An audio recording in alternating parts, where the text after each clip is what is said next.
Hi everyone, I am Honey Jane Antonio from BSIT3A. I would like to share to you our study titled The Implementation of Laboratory Rules from Rule number 13 to 17. So the content will be shown onto the next video. The implementation of computer laboratory rules from number 13 to 17 in CSU San Jasmira Campus, CICS Department.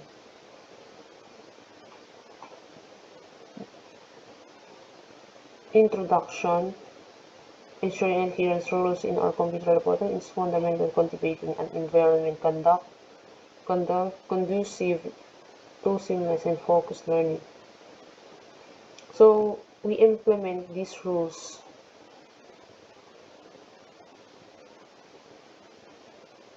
prominently displayed within the computer laboratories and communicated to all users through various channels, including orientation sessions and university guidelines. So what is the objective of the study? First and foremost is to maintain equipment integrity. Second is to establish consequences. Third is to promote orderliness and cleanliness, requiring adherence to orderliness and cleanliness. Fourth is to facilitate learning opportunities. Yes, of course, to learning opportunities. Last is to ensure accountability for obligations, requiring clearance only upon settlement of obligations. So what are the statement of the problem? There are 4 here, as you can see. First is what are the specific hazard and potential risks that the laboratory rules need to address? How can we ensure that the laboratory rules are clear and concise and easy to understand and follow? What training is necessary to ensure that individuals understand and can follow the laboratory rules? How can we enforce the laboratory rules to ensure compliance and maintain a safe laboratory environment? So, and of course, we conduct this study by doing these methods. We prepare a survey tool about the implementation of the 5 criteria, as you can see here. Here is the survey form of our study with these 5 criteria or 5 rules with the percentage of application from 100% to 0%. So next method is we gather data among 20 students. You can see student 1 to 20, there is a data or value here, and the other members assigned to their part in this study. So in this data gathering, there are 11% vote 10.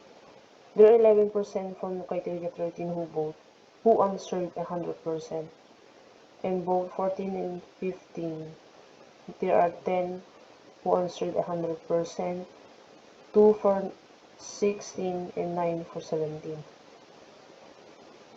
And so far and so on for 70%, 50%, and 0%. So here is the data. Here is the result. So how can we come up with this total? Just add those, add all of those to come up with the sum of 1,730, 1,500, 1,680, 720, and 1,440.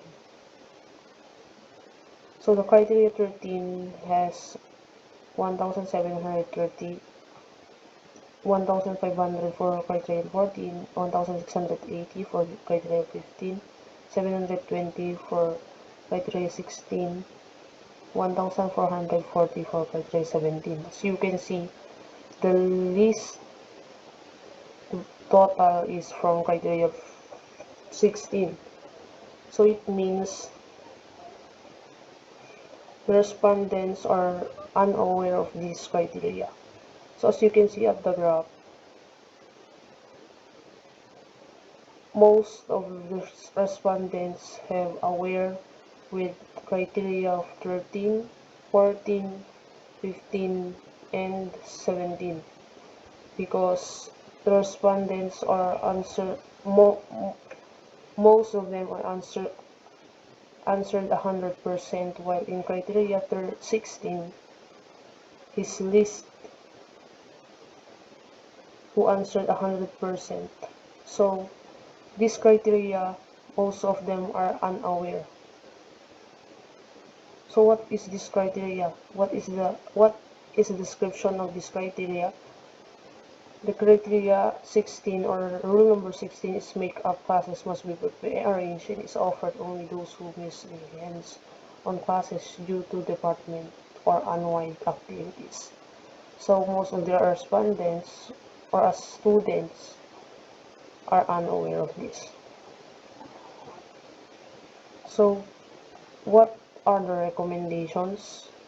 Based on the analysis of the data and observed trends, the following recommendations can be made to further enhance the effectiveness of the computer laboratory environment.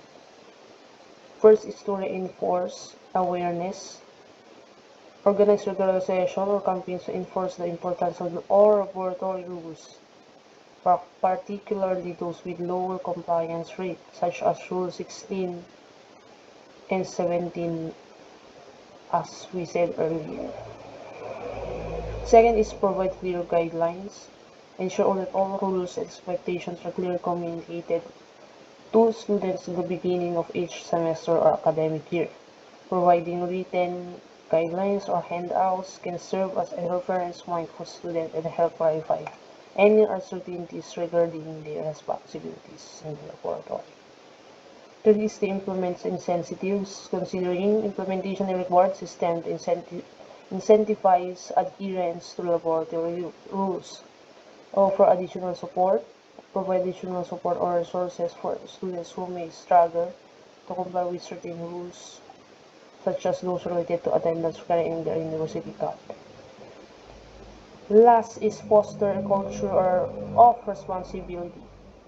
Encourage a culture of responsibility. Mutual respect among students will promote in collaborative efforts to maintain the cleanliness and orderliness of the laboratory environment. So by implementing these recommendations, the computer laboratory can further promote a positive learning environment where students are empowered to take ownership of their responsibilities and contribute to a culture of respect, orderliness, and productivity. So you can see here, me and my group mates have surveyed